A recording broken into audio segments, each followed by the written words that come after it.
Day two of pool play dawns on us at Les Miller Field and Curtis Granderson Stadium. It's the 18U boys baseball side of things in the 2023 MLB Nike RBI Central Regional Tournament. First swing of this long day is a liner right back down to the pitcher by Ali Bishop Oliver of the Kansas City Royals, and it's scooped up by the man with the glove today, Drew Baker, for the first out. Indianapolis Circle City also 0-2, two teams that are desperate for a win today. Ryan Sikora, Kevin Malater here. We're going to have all 6 games for you from the University of Illinois Chicago. Yes, 6. We're here from what? 8:30. The last game starts at 8. It's a long one.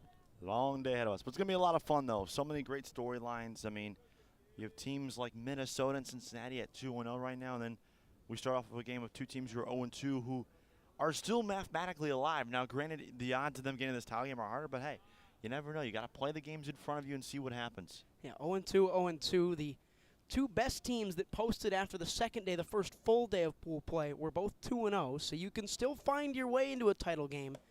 You just need a lot of help. This is Saron Bryant, the center fielder, who has not batted higher than 6th in the lineup until this game. He bats second. Miguel Navarro's the designated hitter in the on-deck circle.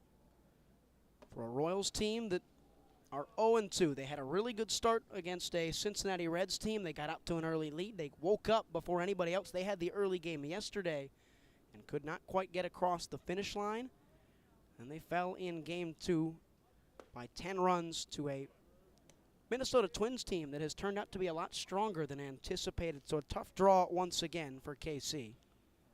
Yeah, I mean, the other thing is that second game, you can just tell they're just still down and upset about how the first game kind of played out, blowing that lead late.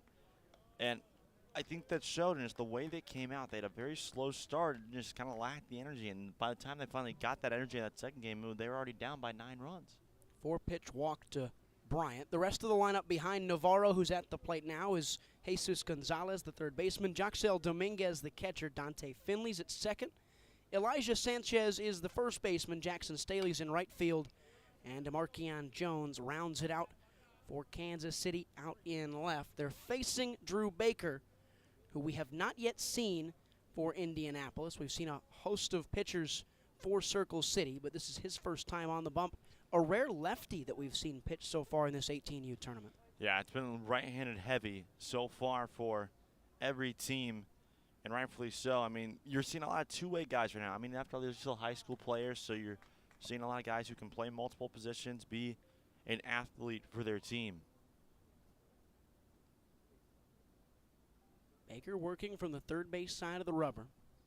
Julian Patton is his battery mate today. He's been the catcher for every single Indianapolis contest. That's in there for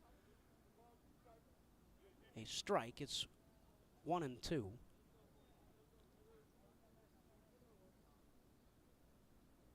Sun glaring early in the morning, 8:36 local time. He got him to look at it. Strikeout swinging, or not swinging, looking, and they tried to go and throw out Bryant, who gets in safely to second. Down goes Navarro for the first K of the morning.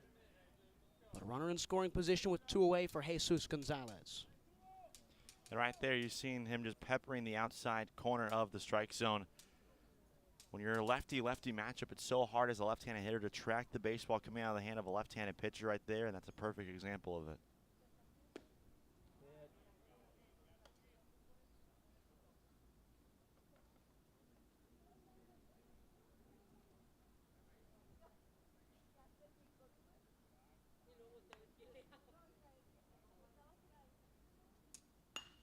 That was hit hard towards second. It's gloved by the second baseman, Seth Hogg, and tossed over for the first and final out of this inning. We've got 1, 2, 3 down after 4 batters. Kansas City can't find a score, and Indianapolis, who've been very competitive, come to the plate for the first time in this early morning game. Long day ahead of us. Thanks for being here.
Bottom of the first, it's a foggy, cloudy morning in Chicago, Illinois, the campus of University of Illinois, Chicago. Ryan Sikora, Kevin Malater here.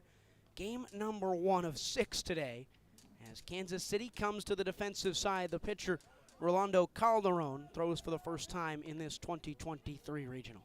Yeah, and the key thing for him is just going to be setting the tone right now. These two Royal starters for their first 2 games, they've struggled with doing that at times. It's about setting the tone means that you're throwing a lot of fastballs for a strike, you're having quick innings, and also you're keeping your defense on your toes. You want them active, you want them engaged, and that allows for a lot of quick defensive innings with heads-up plays. His battery mate today is Jaxel Dominguez, who catches. He ended the game in the catcher's spot. Calderon began and has been the catcher for most of the game so far for the Royals. Left to right in the infield, it's Jesus Gonzalez at third. Ali Bishop Oliver back at the shortstop spot. Dante Finley is at second, and Elijah Sanchez is the first baseman. In left field, it's DeMarquion Jones. In center, Saron Bryant, and out in right, Jackson Staley. That's how Kansas City support Rolando Calderon defensively. And that's a first pitch right at the noggin of Julian Patton, the catcher. It's Patton, Seth Hogg, and DJ Mendez, the 3 due up in the inning for Circle City.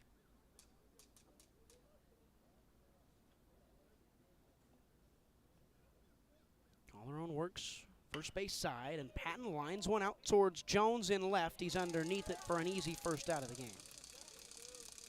And I like the aggressiveness there from Patton. The first good fastball that called it on through, and he left it over the heart of the plate. Patton was attacking there, and that's what you want to do in this scenario if you're this Indy RBI team who is just trying to get on the scoreboard. You need to be aggressive at points. Indianapolis lost the heartbreaking game to Minnesota and had to come back and play Cincinnati, who are an absolute wagon, as we saw yesterday. So they've not had too much fun either. Both teams 0-2 as Calderon fires and got Hogg to swing at one he didn't like.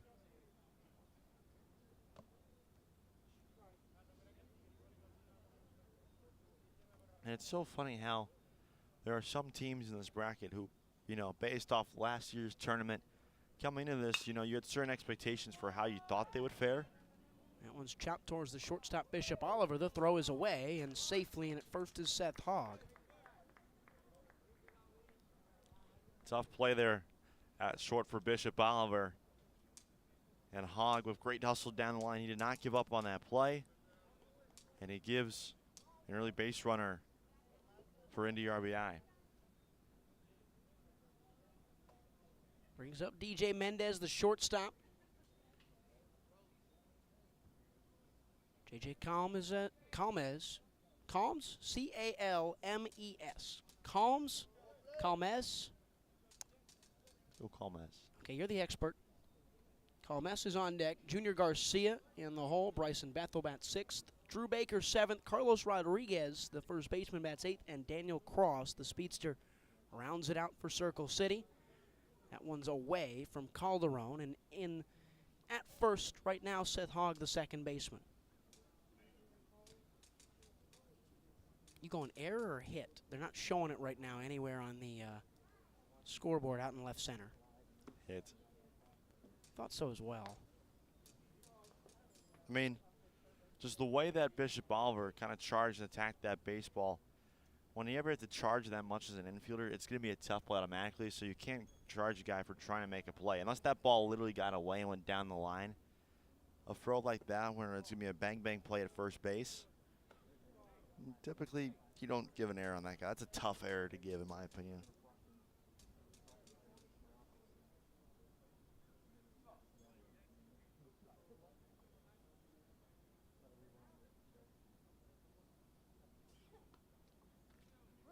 Two-0 from Calderon. Runner goes. The throw is just a little off from the catcher, Dominguez, and in safely with a stolen bag is Seth Hogg. And this is the aggressiveness we didn't really see from this Indy side yesterday. They're going out. They got that early base runner, and what did they decide to do? They decided to be aggressive on the base paths. And I think it's going to work out for them over the course of this game. They need to have some sort of spark they didn't have yesterday. And that's been a theme all week, right, is that the team who's often stolen more bags, been more aggressive, not only at the plate but on the base path, has come out on top in almost every game. Yeah, for sure. And I think it's also just the nature of just how the pitchers are handling the emotions of allowing guys on base. Some pitchers have struggled with that. So when you finally get those base runners, that's where you're seeing the offensive success. DJ Mendez is walked. And JJ Calmez, as we've decided to say his name. However, I believe he was here last year, though. And what did you say last year? I think we said Calms, now that I'm thinking about it. We'll get back to you on that one. He's the third baseman today. JJ, number 11. Maybe he's got speed. We can call him JJ to the Jet. Cliche, but I like it. The 1-0. Got through the catcher Dominguez and on to third, and dropping the ball is the third baseman Gonzalez, but moving on over is Hogg, and Mendez follows suit. Two guys in scoring spots with only one away. And this is where you're going to see that pressure from Indy start to unfold here on Calderon. This is a bend but don't break moment here for the right-handed pitcher. He needs a fastball for a strike here, and he misses away with a changeup. And now it's 3-0. And early on, Rolando Calderon in a bit of a hole.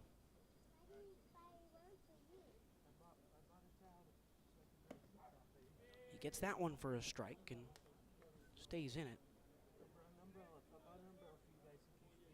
3-1. Calderon moves quick. And he gets another one. JJ thought he was going to be able to slide in on the inside, but umpires wearing pink today say no. That one's upstairs, and JJ, we're not going to say his last name, is walked. Back-to-back walks for Rolando Calderon. Junior Garcia, the right fielder, is going to step up. This is a no-pressure situation for Calderon on the mat. I mean, he's flirting with fire here at this point because of just how much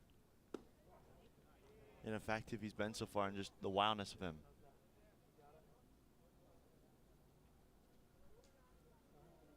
That one gets away from Dominguez. Incoming, charging on in is Seth Hogg. Slides safely and scores. Ball gets away from the pitcher. And it's a good charge in from Sanchez at first to hold DJ Mendez at third, but there's the first run of the game. Seth Hogg on a passed ball slides in to give Circle City a 1-0 lead with nobody out in the bottom of the first. And right there, we talked about the aggression. We said they're going to need to be aggressive today to win this ball game and just try to get underneath the skin of this Kansas City team. And right there's the perfect example of it. They get on base, they get base runners, and they come through on a errant changeup there down and away. They're having a discussion as well about obstruction possibly on the third baseman as Mendez took a wide turn on third. When that ball got away from Calderon, who came in charge, there was contact at third base when he was rounding. And so the Indy's trying to make the case that that's obstruction, that the run should be scored and counted.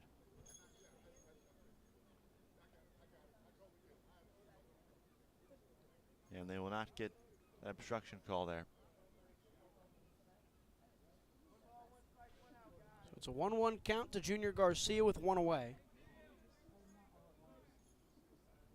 Only out of the game, a fly out to left field from Julian Patton, the leadoff hitter. That one's struck high and foul down the third base line.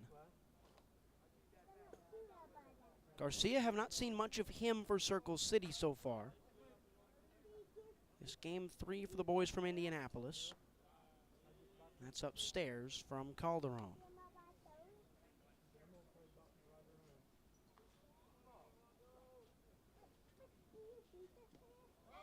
Garcia whiffs on one. The ball is dropped. The throw goes over. The runner's going to charge on in. It's a bad throw from the first baseman, Sanchez. And that makes it 2-0. They had to throw over to first to get the strikeout on Garcia completed, and Sanchez had a chance to go get the guy at third. Aggressive base running from DJ Mendez, and it's 2-0. I like that so much if you're Indy right now. because the crooked number is so huge. It just gives you a big sigh of relief right now. If you're an Indy RBI player or fan, especially for one of those guys down in that dugout, the sense of relief that you have a crooked number up and you can afford to, even though you don't want to, you can now afford to make a mistake of some form because of just the fact that the margin of lead is now 2. And for Kansas City, I mean, they played that in as well as you possibly could. You need to get that strikeout because you at least need to get the 1 out there. But from there, it always becomes a tough play. I like the hustle there down that third base line by Mendez. A strong throw makes it close. I still don't think he gets him in my opinion, but still, that's just a sound defensive play from Kansas City. Nothing you can do about that. This is Bryson Bethel at the plate, the center fielder. JJ's at third. Jet. You want to give me a third idea for his last name? We've got Calms, we've got Calmez, we've got what? You got a third one? Just calm, singular. I don't like that one as much. Bethel swings and misses. Drew Baker, the pitcher, is on deck, the lefty.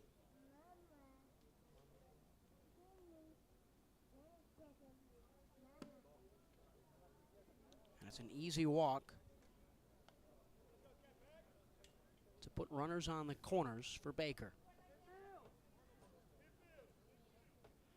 And right now, Kansas City, this scenario right here is simple. Just, hey, first or second, don't worry about the guy in third right now. Just focus on one pitch at a time and stay locked in defensively. Sometimes these long innings when 7, 8, 9, 10 guys in the plate, it's hard to maintain your focus out there. That one plunks Baker and will go full. And the 8th batter of the inning, Carlos Rodriguez, the third baseman, steps in. Everybody's on. Second time this inning we've gone juiced, and only 1 hit so far in the first frame. We've got 3 walks and a hit by pitch from Calderon. That one's upstairs. Dominguez checks the runner at third, and it's a 1-0 count.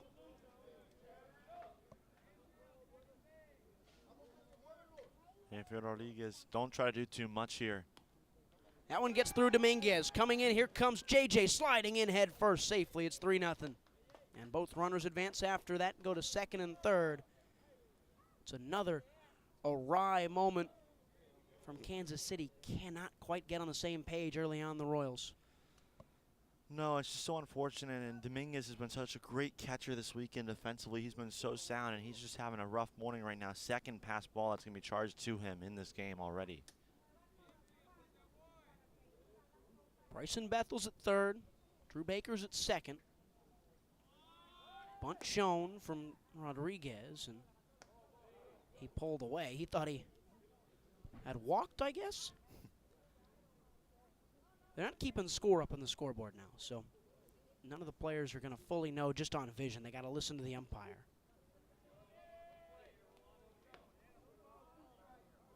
Full count now. Thanks for listening to the umpire. You're welcome.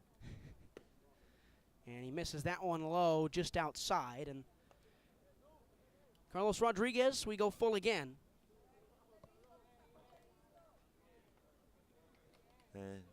Unfortunately for Calderon, things just aren't going his way right now. Just he can't seem to locate anything. And it's tough as a pitcher, especially when you're in this spot. I know from experience sometimes when you get in this spot, you feel like the loneliest man on the planet. It's such a lonely feeling because no one can come out there and help you. No one can directly pick you up if you can't throw strikes. On the defensive side of things, if you make an error, then you have the next pitch or the next batter, you can have your teammate make up for it by a double play of some type. But with pitching-wise, though, you can't throw strikes. It's really hard for anyone to pick you up. Courtesy runner on for the pitcher Baker is Nate Mendoza. That's upstairs from Calderon. And sometimes, though, right, nobody can pick you up. You're saying that. So how do you pick yourself up? How do you get yourself in the right mental moment? Well, the key thing is, and the key thing that I did was just kind of just taking a deep breath and trying to just calm myself for a moment and do that. That one's popped into shallow center. Coming into Saran. Bryan, he drops the ball. One's already in. That's Bethel. Here comes the pinch runner Mendoza, and there's 2 more to cross. And This is getting ugly early as Indianapolis have had 5 cross through the first 9 batters. Well, this is a happy wake-up call if you're an Indy RBI fan right now. My goodness. 5 runs already, like you just said, Ryan, and that's such a tough play out there because there's the way the wind's been handling the ball. Weird weather this weekend here in Chicago. And they're just cruising right now. Rodriguez glued to second. That'll probably go down as an E8 to allow Daniel Cross to get to first base. And we're back to the top of the order with Julian Patton, who lined out to left field to open us up. And that one's inside, but for a strike. And Patton's aggression at the dish was a good sign. And I had a good feeling about this inning for Indy because if he's swinging in first pitch, it's a good sign for them. Swings at the second one here. Going back is Staley. It's over his glove. Here comes Rodriguez around. It's a 6-0 game. They're waving through Cross. Cross is going to stand up and score, and it's a standing-up triple for Julian Patton. First time through the lineup, 10 batters in, and Indy have poured it on a Kansas City team who started well yesterday in the morning. Have not done that today here on the day 2 of pool play on Saturday. I don't think we expected this one in terms of just how quick this Indy offense has gotten going just based off how they performed yesterday. We knew they were a very consistent offense, and that's why they were so good and just sneaky good last year. And we thought more of it the same a little bit yesterday in the way they were playing that Minnesota game, but tough going there, and then they had a tough going. As the runner goes, they tried to throw over to third. It gets through, and Patton scores and now makes it a 8-0 game. This is Seth Hogg at the plate. You were saying. Well, we just saw spurts of it yesterday, but it was never consistent like it was last year and so far today.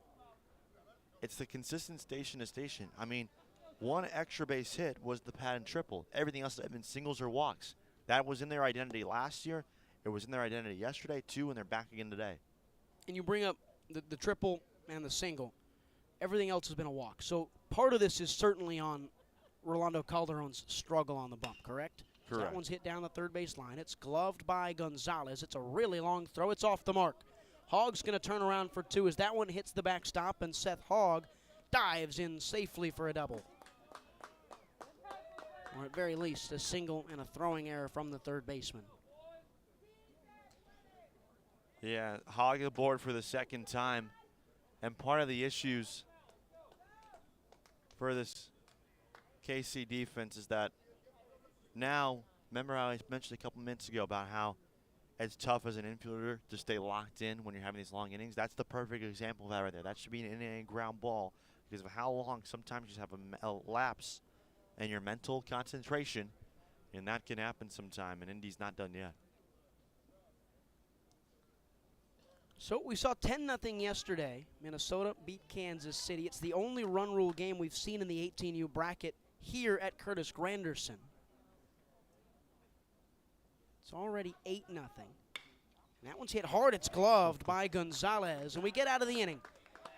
8 runs on 11 batters for the Indianapolis Circle City Nike RBI Club. And this is a blowout early, but Kansas City haven't batted yet. So let's see what they can do.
Top of the second, 8-0 game. 8 runs in the first inning for Circle City, and Kansas City come to the plate now for the top of this second inning. Jaxiel Dominguez, Dante Finley, Elijah Sanchez. The 3 due up. That's 5, 6, and 7 for the Royals. Julian Patton is the catcher for Circle City. The pitcher still Drew Baker, the lefty. That one's outside, left to right. In the infield, J.J. Combs, as we're going to go with now, is the third baseman. The shortstop is DJ Mendez. Second baseman is Seth Hogg. And the first baseman is Carlos Rodriguez. It's a 1-0. It's hit hard. It's hit almost into the gap. Good glove from Mendez, but it's not in time. Dominguez legs it out, and the catcher stands on first with a single. In the outfield, it's Daniel Cross in left, Bryson Bethel in center, and Junior Garcia is the right fielder for the team from Indiana. So nice infield single there for Dominguez, and he had a rough inning behind the plate in the first. Both trying to manage that pitching staff as well as protect any further base runners from advancing. He was really unsuccessful in doing that, but still he bounces back there. He shakes it off, and like a good baseball player does, he goes and makes it up for in his first at bat. And they'll give him a courtesy runner, Alameen Bishop Oliver, the older brother of the shortstop Ali, will run for Dominguez. They'll try and pick him off immediately.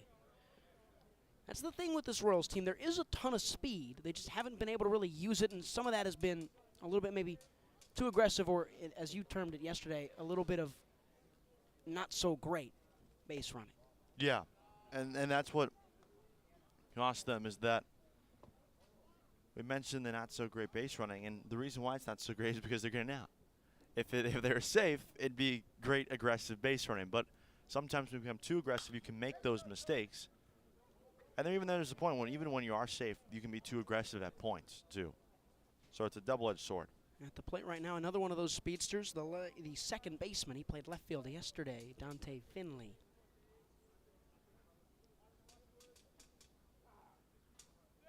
Runner goes,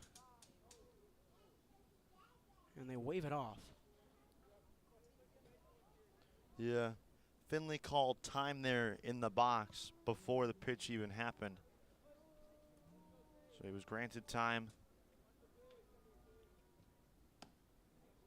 That one's outside. And this right now it's a feeling out process for these two teams. You're trying to feel each other out, especially if you're this Kansas City team. You're trying to feel the opponent out while down 8 runs right now. And it can be a struggle at points too.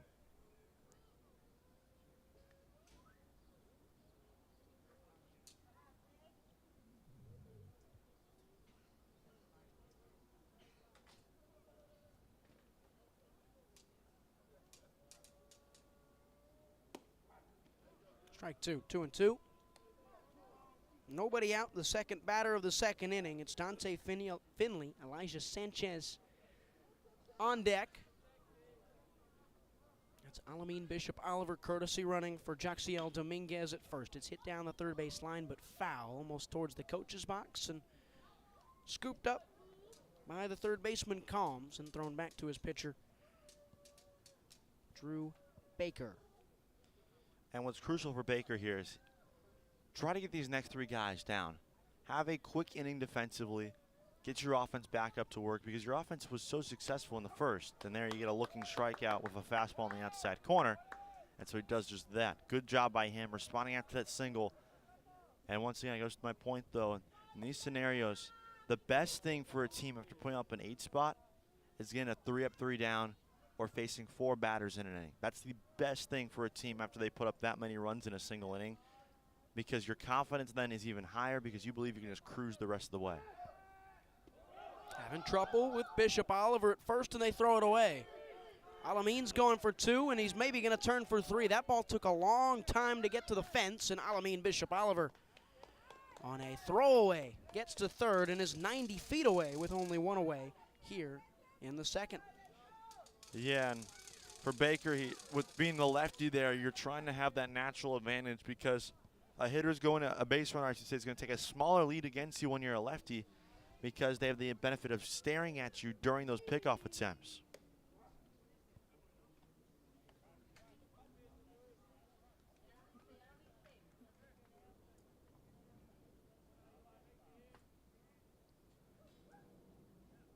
First baseman Sanchez takes a strike. It is an 0-2 count.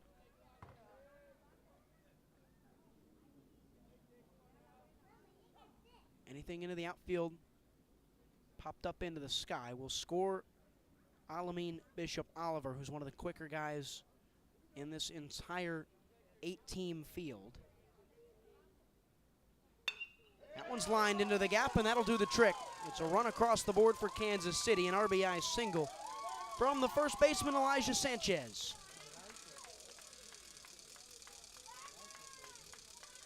Nice job there by Sanchez. Short, simple approach, and he drove that ball through the hole. Nice job there by him. And Kansas City's on the board. Good sign for them. And so far, good response by this team. Long way back for KC, but you start somewhere. That one's hit same exact spot. Back-to-back base knocks, and Sanchez will sit at second. Jackson Staley, the right fielder, holds. That's 3 singles in the inning for the Royals. And it's all just been very short, simple, compact approaches. Baker's curveball right now isn't doing the trick that he wants it to. He's hung it the last 2 batters now.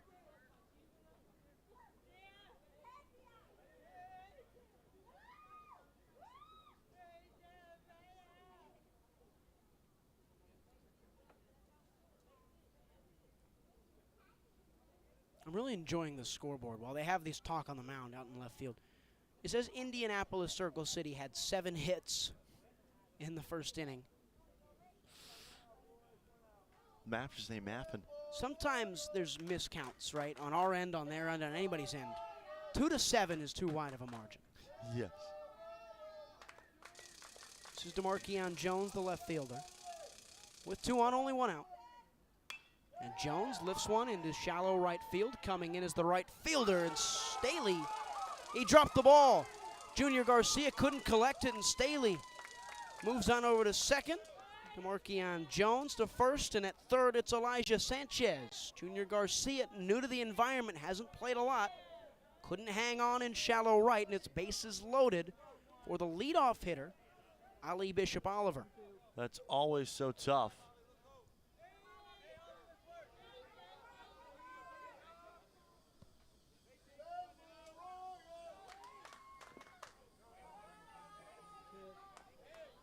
Bishop Oliver swings and misses on the first one.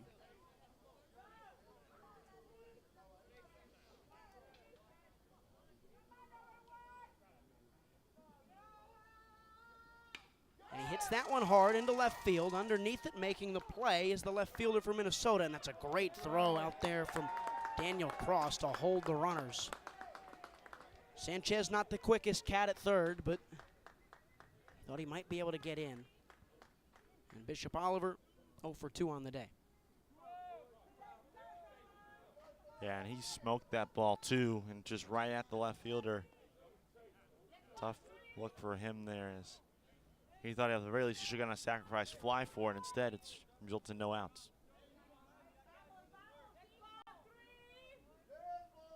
Two away, and everybody on for Saron Bryant, the center fielder.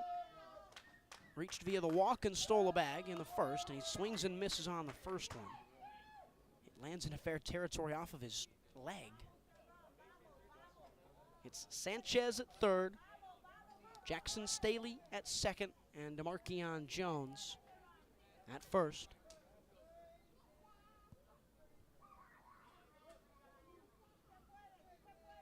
The lefty Miguel Navarro on deck if they can get to him. That one's chopped foul. It's 0-2. Circle City in some trouble, but they're only a strike away from stranding 3 and controlling a 7-run lead still.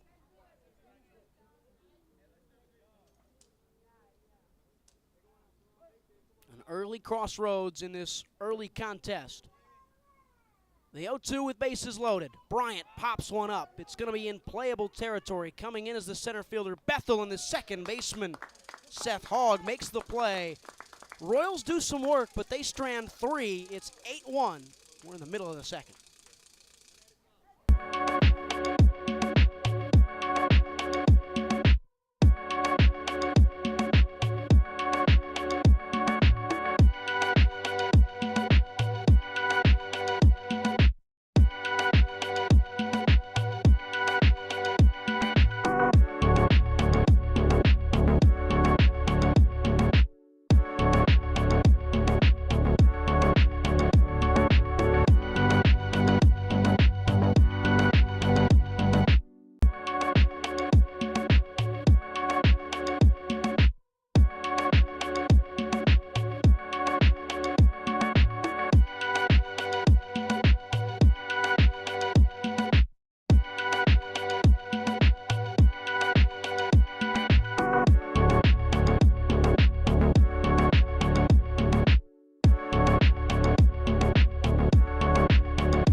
Bottom of the second, 8-1 lead for Indianapolis Circle City. They come to the plate with 4-5-6. It's JJ Jr. and Bryson due up, and JJ Calms, the third baseman, swings and misses on the first offering.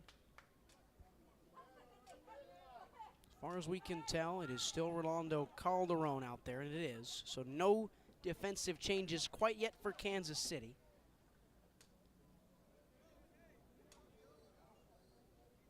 Junior Garcia, the right fielder, then Bryson Bethel.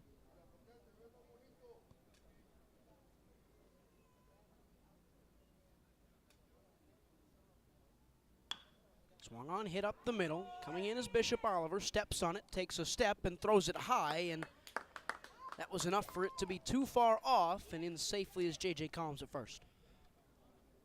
Third error of the ball game already for this Kansas City infield. And Bishop Oliver just rushing the throw that time. And it's just such a tough play there. I know Calms has got good speed, but still you got to be able to make that play. That one's hit hard, and the third baseman Gonzalez gloves it. They can't turn two, but they get the lead runner at second base. So Calms is out at second, and on the fielder's choice goes Junior Garcia to first. You know, nice job there by the third baseman. He starts that double play possibility there, but he bobbled that ball, and I think his bobbling unfortunately made it so that they couldn't turn two. That being said, the home plate umpire has sent Junior Garcia back to the dugout. I don't know if he's putting away his things, but he gave a signal of an out. So maybe some sort of base running infringement, or it couldn't have been interference with the runner. He did run into the way of the first baseman, Sanchez, but the throw was enough away. But there's 2 outs in the inning. I don't think it's going to go down as a double play per se, Kevin, but they get 2 guys out in the same sequence. Yeah, that I don't think we've seen a lot of things in the last 3 games in this ballpark that I don't think I've seen watching baseball in such a long time. Maybe they got him for running out of the base path. Maybe that's the one thing I can think of. That was my first thought, was just he kind of left where he was supposed to go. It's a 2-0 count to Bryson Bethel. Last 3 games, so this one's had some weird stuff already in the first 2 innings, we'll say, as we're 2 outs into the bottom of the second. there was some weird stuff in terms of just all the different shenanigans in the Cubs-Tigers game that ended last night in this bracket. And then the game before that was Twins-Royals, right? And forgive me if I'm wrong, 10-0 game there, it didn't seem too off other than 9 runs in the first 2 innings and then kind of nothing the rest of the way for Minnesota.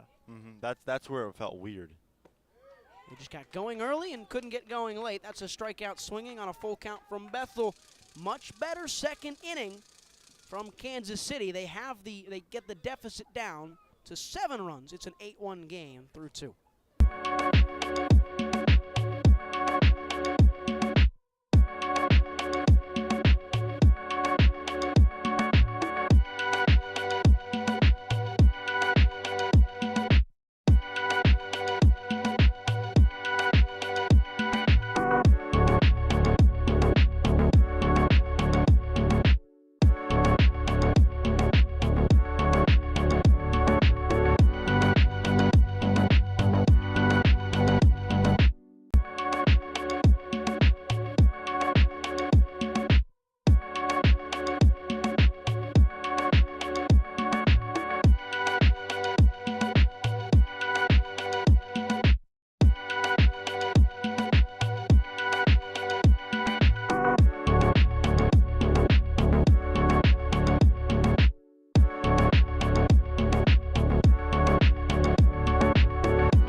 Miguel Navarro, Jesus Gonzalez, Joxiel Dominguez. That's 3-4-5 here in the third for Kansas City.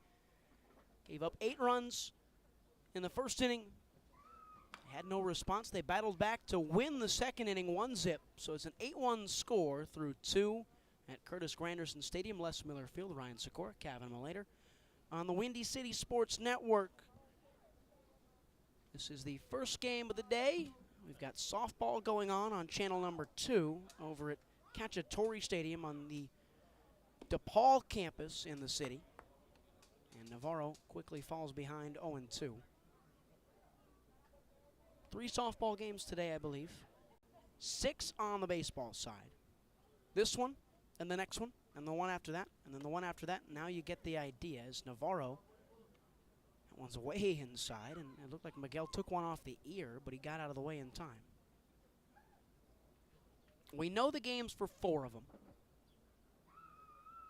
That's to conclude pool play as Navarro strikes out looking. That's a really good pitch from Drew Baker. That's the second strikeout looking for Navarro today. That's never fun. All 3 Ks for Baker so far. Nobody swung at the final pitch. We know the first 4 games today. That's the conclusion of pool play on this Saturday. And then there's 2 more games late night. We've got, I believe, a 6 o'clock or a 6:30 and an 8:30. Yeah, and it's this new, they're adding in, we didn't have this one last year, but they're calling it for pool play fourth. So fourth pool play is what they're calling it. And so this year they've gone to the pool play format with the 8 teams. As that one's pushed out into right field, and underneath it for Circle City is Junior Garcia. And it's 2 up, 2 down. There goes Jesus Gonzalez. And so what they're doing is for a fourth pool play game. So last year every team played 4 games. So because there's 8 teams, there's only 3 teams in the pool, you got to play someone a second time. But to determine that, though, they're going off of the standings. So it's going to be the 1 versus 4, 2 versus 3 on both sides.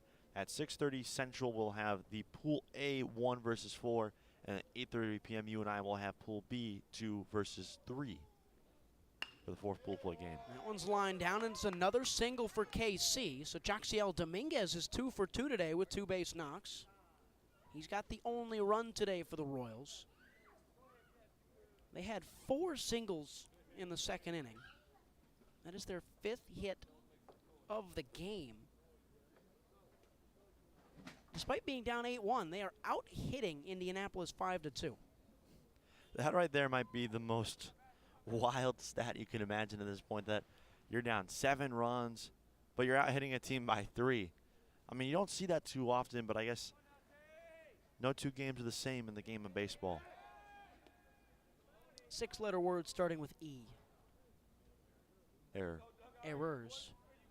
That's why at the end of the day, right? Yeah. And back to your point on the pool play, right? So you say 1 versus 4, 2 versus 3. My mind, I'm sure most people's minds, immediately go to de facto semifinal. That's what I think. But there is a world in the way you've described it where the 1 seed could be in no matter what, right?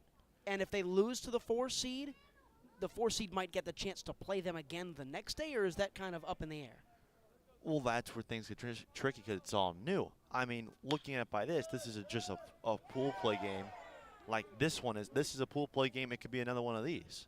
That one got through the glove of the third baseman, J.J. Combs, and we'll chalk that down as an E5 to see Dante Finley reach for the first time today. Runners on first and second with 2 outs and the top of the third.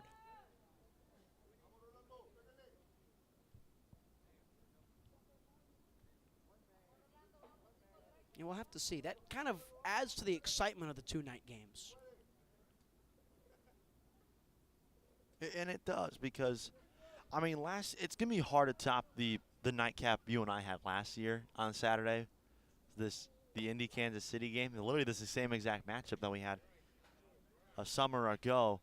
But with so much right on the line, like these 2 teams both were out of title contention, but they were playing for other teams' title hopes, which is what was phenomenal, because you had 2 different cities watching that game, seeing who was going to go play White Sox Ace the next morning. You had an Indianapolis team that was 2-1, was, even with the win, eliminated with contention. They were 3rd in all the tiebreakers. If they won, it didn't matter. You had a Kansas City team that I believe was either 1-2 or 0-for. They were 1-2. They were 1-2. And if Kansas City had won,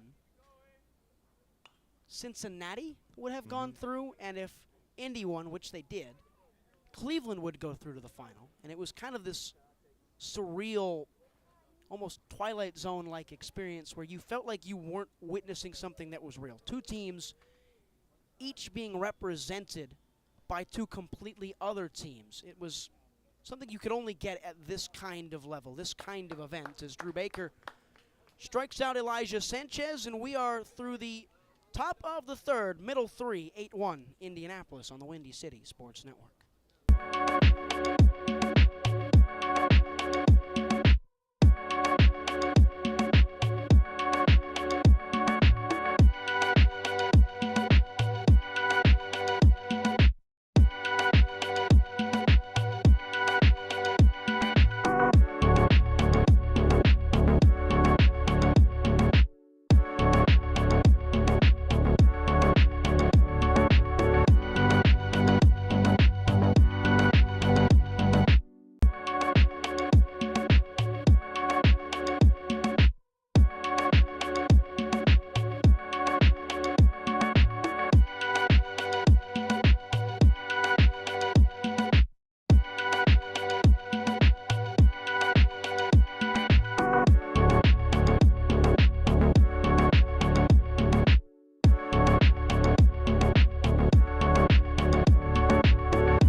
Bottom of the third, Drew Baker, the pitcher, leads us off in the left-handed batter's box. Carlos Rodriguez and Daniel Cross rounded out at 7-8-9. Facing Rolando Calderon, his team, his defense, and he himself were much better in the second inning. Yeah, and that's exactly what you want from Calderon. I was very concerned when I saw him going back out there for a second inning for Kansas City's sake, because you never know after giving up an 8 spot in the first inning. Now, granted, 8 runs on 2 hits, 2 errors were committed by the defense then. A third error was committed in the second inning, so make it back-to-back innings with an error. But they locked in. They got that weird possible double play, we think. We're not 100% sure. And then he locked in and got his first strikeout since that first inning. It's a full count here. No runs in the top of this inning for Kansas City, who have 5 hits. And that one's going to add on to Indianapolis' hit tally, though. That's the 3rd hit of the ball game for Circle City. It's going to get all the way to the wall in right center. Coming around is Baker, the pitcher. He's being waved home at first, but no, he's held at third. It's almost disastrous as Kansas City almost threw it away. But it's a triple for Drew Baker. And how about that swing on 3-2 right there? Shortens up the approach and drives it to right center field, which is the most open real estate of any part of the ballpark right now. And if it rolls, it's rolling a long way to that wall. And you saw it right there. A perfect example of that. We talked about it. We said it's about 405 to right center yesterday. I have the dimensions for you.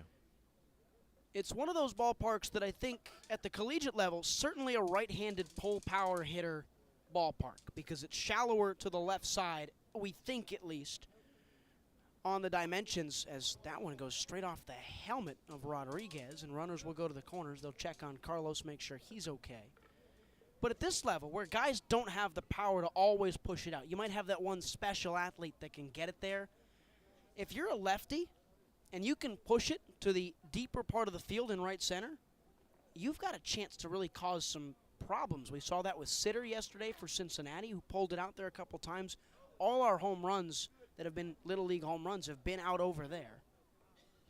Yeah, and it's one of those parks where, despite looking, more slanted to opposite field side for those right-handed hitters, the dimensions are even all the way around. It's 330 to corners, 371 to both left center and right center, and 401 to straightaway. It's a deep park. It's a pitcher's park. But what's crucial to keep in mind is what you kind of said, is the allure, and why it feels so much deeper in right field is, I think personally, is because of the way the outfielders are positioned sometimes. It's a pitcher's park. Tell me about that.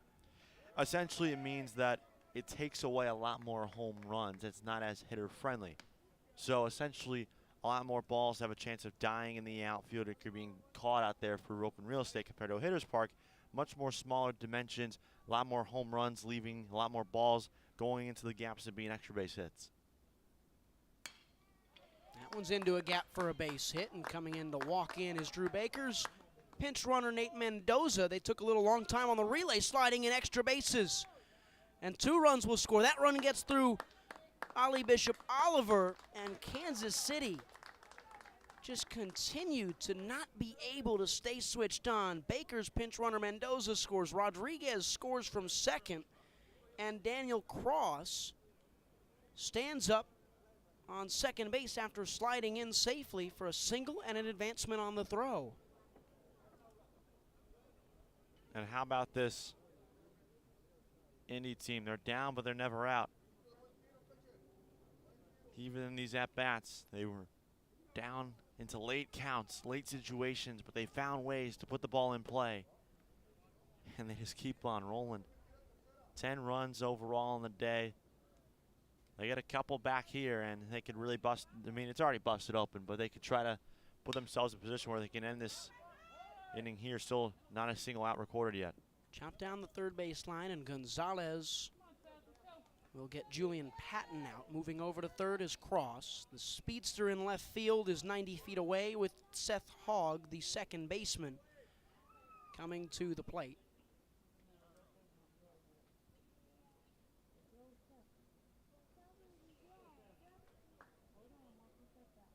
That's the first down of the inning.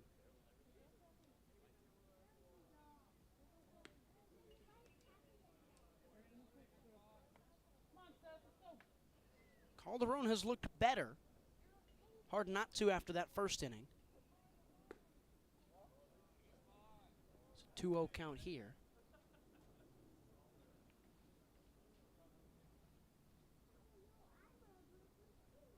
That one's upstairs and inside, and Hogg backs away. DJ Mendez in the on-deck circle. We are in the bottom of the third.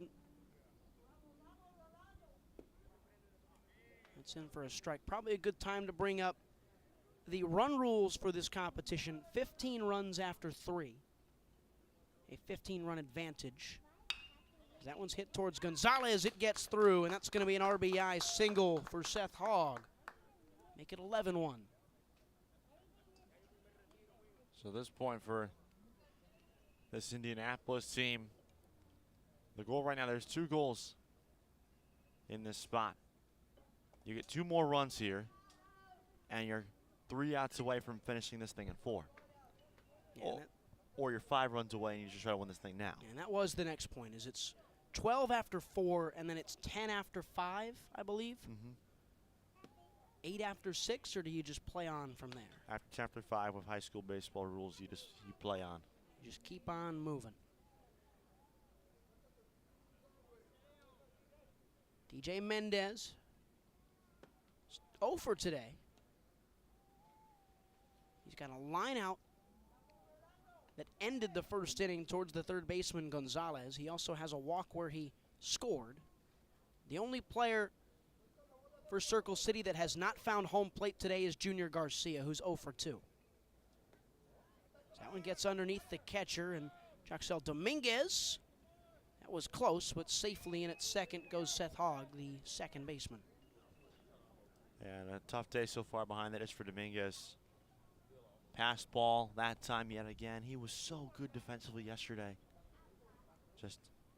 He's having trouble just securing that baseball right now, which is just a tough feeling as a pitcher. You also want your catcher to try and steal some strikes for you. And the aggressive play on the Indianapolis side of things hasn't stopped either. That's made it a little bit harder for Dominguez. He's got to manage a little bit more in that crouched position. 3-1 outside, ball 4. A 5-pitch walk to DJ. And JJ's coming up. Our guy. Our guy. Big spot here, though. Ball in the gaps with the speed of both Hogg and Mendez probably scores both runs. That one's in for strike 1. That looked a little bit on the inside. There's only 1 out in the inning. JJ's hitless today. A walk and a score in the first, and reached on an error by Bishop Oliver in the second. Runner goes. That should be in time for the tag. Did he slide around it? He did. Nifty base running from Seth Hogg, and DJ Mendez has moved to second as well. 2 guys in scoring position. Or did they call him out? Did they change it? Looked as though they did. We got an initial safe sign, at least from our vantage point, but they'll get Hogg at third, so there's the second out of the inning. Mendez is alone on the path at second.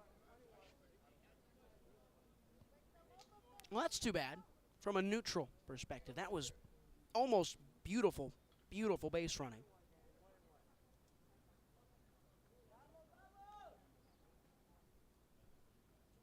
Two 2-1 with 2 away. And the Deuces go wild here in the bottom of the third.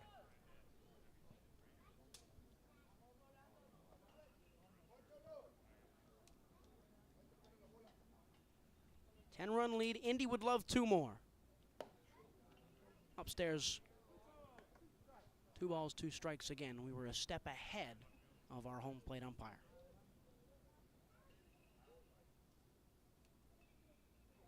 Mendez at second. Orlando Calderon looks him off and tries to sneak one in there, safely in. Surviving by the skin of his teeth is DJ Mendez. Yeah, I mean, that's about as close as you can possibly get if you're a base runner being picked off there. Probably the best pickoff attempt we've seen from a pitcher thus far in this tournament. I don't think we've seen a guy thrown out. That one's chopped straight back. They got Calms jammed in.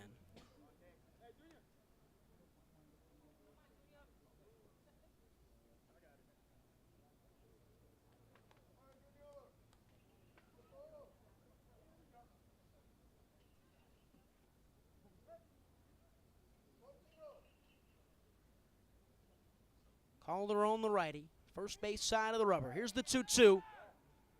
Just missed, and Mendez, knowing he could take a free one, moves on over to third. Count is full. 2 outs in the third. 2 runs for Indianapolis puts them 3 outs away from an early win on this early Saturday morning. Here's the 3-2 from Calderon. Calms, flies one foul. And this Indy team just trying to tack on. We talked yesterday about the importance of that Twins game, about how runs and getting these mercy rules. 3-2, Calms, fires one left field. If it's fair, it's very far, but it's foul. That would have been a home run. And he flew that one about 385, but it was 15 feet left of the left field foul pole. That ball was crushed. That's the first one we've seen really go that far this week. Hanging breaking ball at time from Calderon, and he almost had to ask for a new baseball there.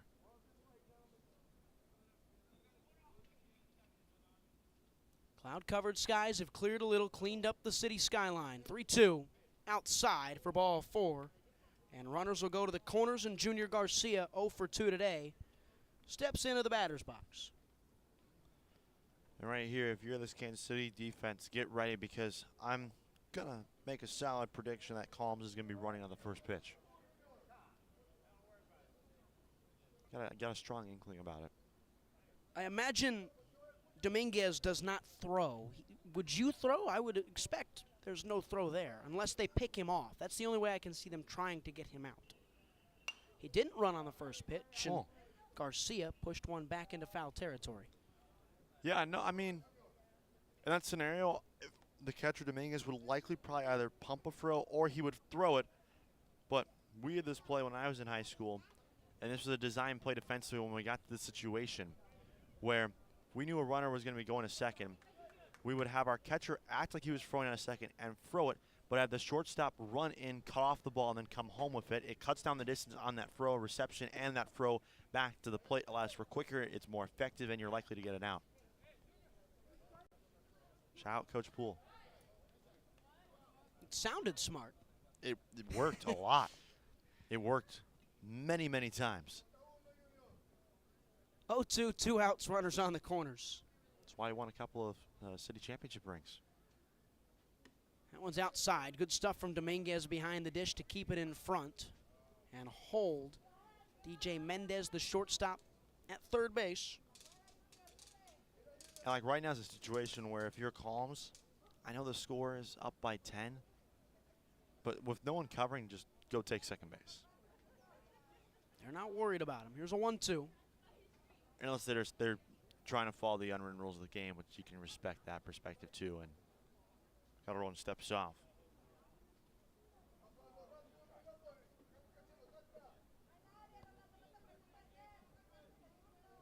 Garcia struck out swinging in the first. It's a 1-2 count. And Garcia right back up the middle. That's going to be an RBI single for Junior. And it's a 12-1 game.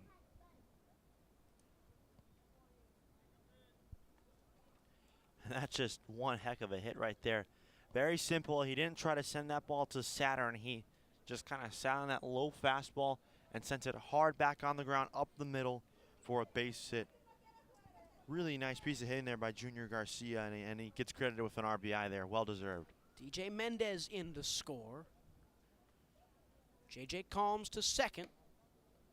And Bryson Bethel, who's also hitless today, walked and scored in the first and struck out swinging to end the second, is in the right-handed batter's box. Contact there towards the third base coach for Indianapolis, and it's foul.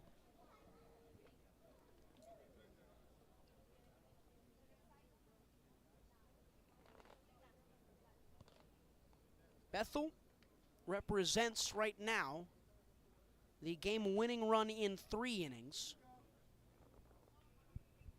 The man at second, Calms, represents the game-winning run after 4 innings, assuming they don't give up any runs to the Royals in the next frame. That one got away from Calderon, and Dominguez holds the runners. Yeah, and that's a interesting case here. Right now, just if I'm Kansas City, my entire focus is on preventing Columns from scoring. It's got to be. 1-1 from Calderon. It's away, and it's a healthy bounce on the backstop. Columns, did he slide around it? This time he did. Will they hold the call? Yes, they will. J.J. Columns into third. Junior Garcia goes to second. And it's a 2-1 count to Bryson Bethel, the center fielder.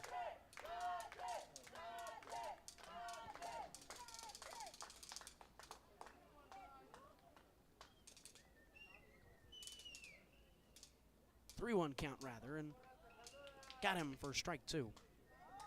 Full count, 2 outs. Indianapolis just need one more run. They want one more run. That one's away, and the bases are loaded once again. Calderon walks Bethel for the second time today. And we are back to the man who led us off in this 3rd inning with Drew Baker. That was one heck of a take on 3-2. That fastball looked very good, but it missed outside to Weller and walk right there.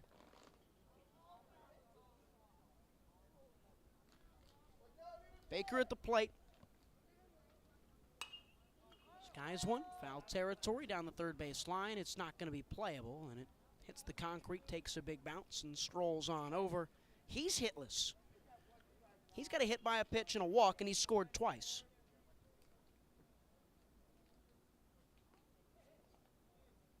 And Carlos Rodriguez, who's on deck, is also hitless. That's a good breaking piece in there for strike 2. It's an 0-2 count for Calderon. Bethel on first, Garcia on second, Columns 90 feet away.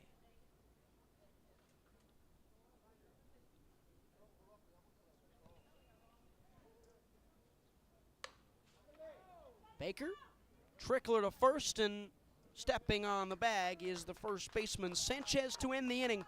12-1. 4 more runs here, led off by that Baker triple. He didn't walk to lead off this frame. It's a 11-run lead for Indianapolis. They are not 3 outs away, but they are 3 outs and a couple more dinks and knocks away from winning this one in early fashion at Les Miller Field.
Lots of changes defensively for the City Circle team from Indianapolis. Nate Mendoza's the new catcher. There's a new second baseman out there. That's Cairo Parks. There's a new pitcher in the game. Daniel Cross has gone out there. There's some movement everywhere for this Indy RBI squad. And there's a new guy at the plate as well, Quentin Farmer, batting in place of Jackson Staley, who's in the bullpen out in left center, warming his arm. Farmer, the tall, lanky righty, swings and misses and falls behind 0-2. It's Staley and his pinch hitter Farmer here. And then DeMarquion Jones on deck, and then back to the top for Ali Bishop Oliver. Indianapolis is 3 outs and a run away from winning this one early. That one gets away from the new man Cross. And that's the benefit of being the home team when you're up by this margin in these type of tournaments, is that obviously you want to keep the score so you only need one. But you have the benefit, though, of knowing the margin you need. Versus the road team, you don't know how many more you need to put up, because if you give up, let's say you're up by 11, and you need to win by 10, you give up 3, all of a sudden you got to play a whole another full inning, which is an issue for pitching staff-wise. But here you get a relatively quick strikeout. It's important for Cross to get going fast. Down goes Farmer, the pinch hitter, and DeMarquion Jones, the left fielder, checks in. He's got one of the singles today. He's 1 for 1 on the morning. Nice catch there. Catch? I was always going to say morning. Well, remember what I did yesterday? I do. I said evening, and it was the 8 a.m. Why do you think I've been so good at it? Because I gave you grief for it yesterday. I can't get it back. Can't take that. I'm not mentally strong enough. That one's outside and low to DeMarquion Jones.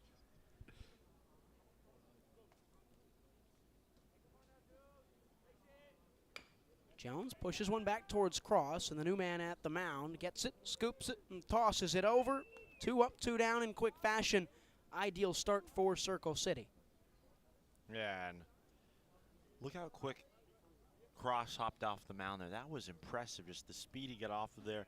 Knew exactly what angle to take that baseball at. Collected it and made a nice, easy flip to first base. This is the last time we will see Kansas City today. Expecting that they do lose and put themselves pretty much out of consideration.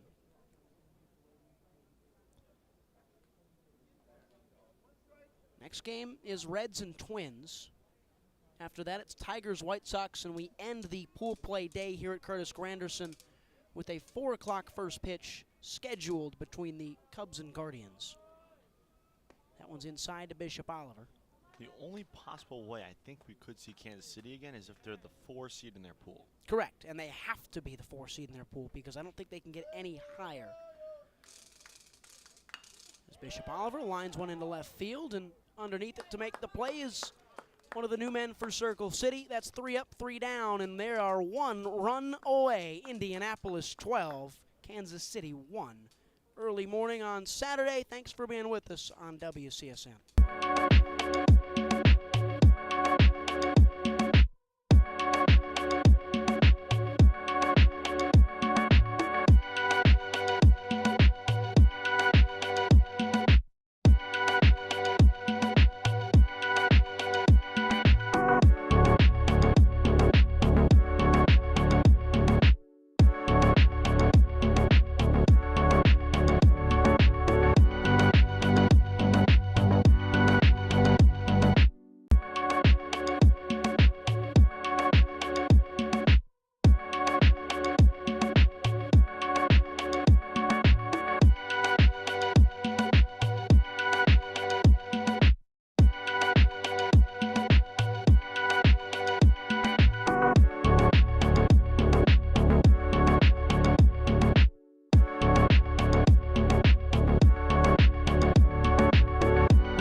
of the fourth. 12-1 lead for Indianapolis. Thanks for watching some ball, enjoying some coffee with us here. 9:52. Hope you're done with that cup by now.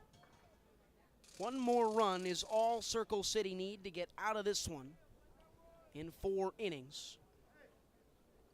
They have been dominant, but not as dominant as of late. They got a 4-run inning the last time up.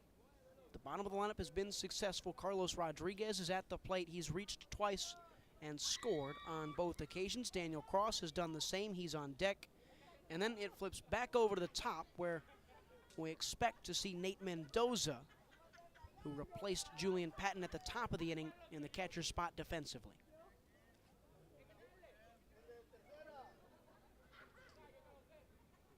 New pitcher is Jackson Staley, the lefty. So 2 lefties today. I feel like we've seen 1 lefty in the last 6 or 7 games combined, and we get 2 in the same game in the early morning. Means it's a good day ahead of us. Anytime you see a left-handed pitcher pitching, it means it's a good day because you don't normally see the southpaws out there. I'll take your word for it. 2-0. They work quickly, and most lefties work effectively too. So, because a left-handed pitcher is so rare that when you see them, they're often throwing strikes. They're often very effective on the mound, which means that it's a good day. It is a good day. It's a Saturday. 2-1. Yesterday was Friday. That one got away from Staley. Not so much of a good start for him, down 3-1. No, but I've liked his fastball. He's just missed twice now with that fastball. And that's something that I think is very fascinating, is that he's been close on multiple occasions, just hasn't gotten the call that he wanted. Right back up the middle, off the bump, and scooped up by Bishop Oliver, charging in and throwing him out. And finally, for Ollie Bishop Oliver, he gloves one and finally finds its way to the target. The Demons have been exercised at shortstop for Kansas City this morning. I mean, a couple of really tough plays. Tough angle for him, too. He cut off his own teammate in order to make that play, but calm, cooled, and collected, made a sharp throw on the run. Didn't rush anything, too, which is tough when you're on the run, because you're just trying to get rid of that ball because you're running with it.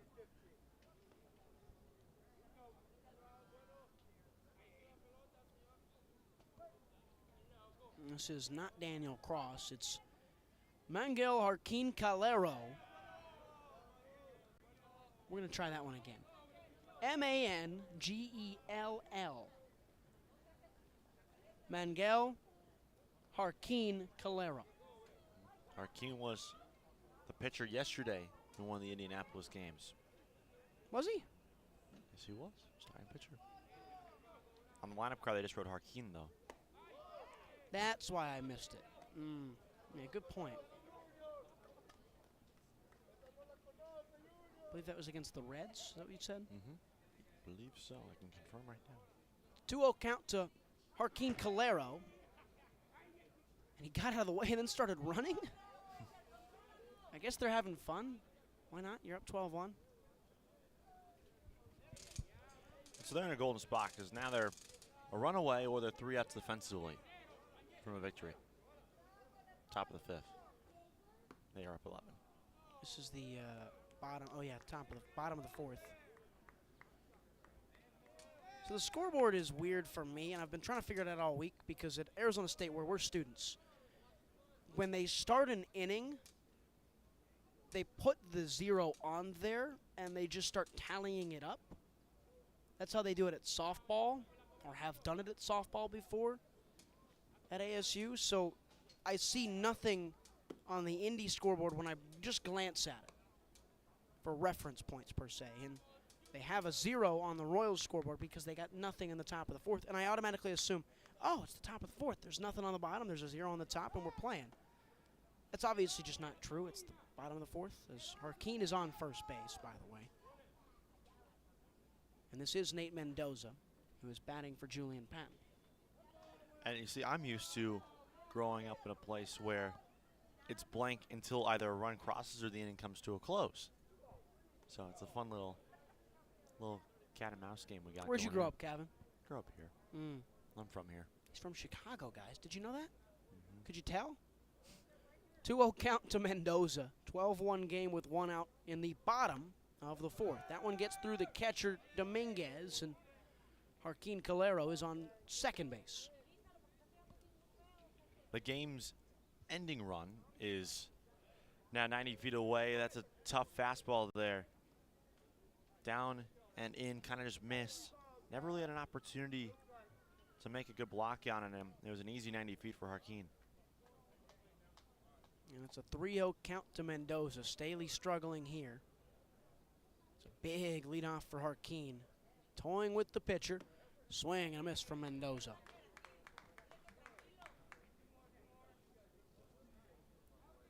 Cairo Parks is on deck. He'll bat for Seth Hogg.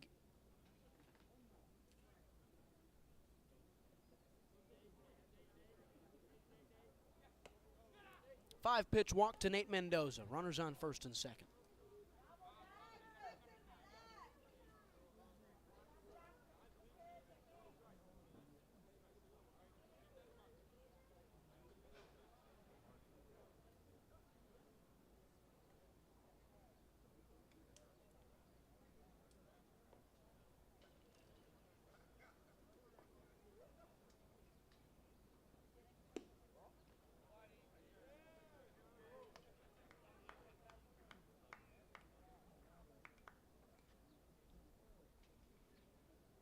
Sky has cleared up nicely.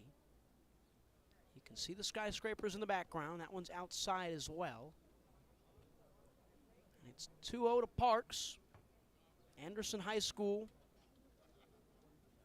2004, which means you're a class of 23? Yes. Late 04, class of 23. Believe so, yeah. The map checks out, I think. Doing it in my head on the fly isn't always easy, though. Especially with, again, sometimes you don't know date of birth stuff and what the rules are and all that. It's hard. That one whacked foul down the right field line. 2-2 count. Ground ball up the middle is double play territory to end the inning. Royals are going to need to stop them here and then probably get some runs at the bottom half if they want to stay alive. The top half of the fifth. We're all over the place with the innings. It's early. I can't really use that excuse anymore. It's past 10 o'clock, but I'm going to continue to do that, folks. Leg kick from Staley. And on the full count, he walks it into a bases-loaded situation. So Parks is at first. Mendoza's at second. And Daniel Cross's pinch hitter, Joaquin Calero, is at third. This is DJ Mendez, who is the first guy to come to the plate that we initially had on the books. All three guys there have reached via the walk. And for him, one walk, one hit is all it takes. 3 straight walks for Jackson Staley, the reliever, and Mendoza pushes one out into right field. That should land in fair territory, and it does. It gets all the way to the fence in right, and one run is going to come around to score. Joaquin Calero makes it 13-1 and represents what should be the game ender.